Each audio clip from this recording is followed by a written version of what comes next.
పశ్చిమ గోదావరి జిల్లా భీమవరం పట్టణంలో వేంచేసి ఉన్న భక్తుల ఇలవేలుపు వరాల తల్లి ఆరాధ్య దైవం శ్రీ మావుళ్ళమ్మ అమ్మవారి దేవస్థానంలో శ్రావణ శుక్రవారం వరలక్ష్మీ వ్రతం సందర్భంగా శ్రీ అమ్మవారికి వేలాది మందిచే సమర్పించబడిన లక్షలాది గాజుల దివ్యాలంకరణతో దర్శనమిస్తున్న అమ్మవారిని 10వ తేదీ ఆదివారం సాయంత్రం వరకు దేవాలయం మండపంలో దర్శన అవకాశం కల్పించడం జరిగింది.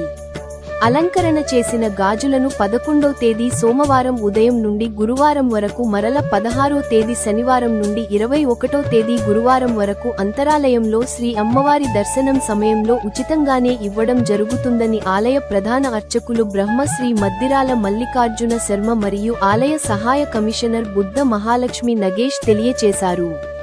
భక్తులకు 5 తేదీలలో వితరణ చేయడానికి సుమారు 10 లక్షలు గాజులు ఉన్నాయి కాబట్టి భక్తులు వారి సమయాలు వీలును బట్టి నిదానంగా వచ్చి స్వీకరించి తరించి వలసిందిగా తెలిపారు.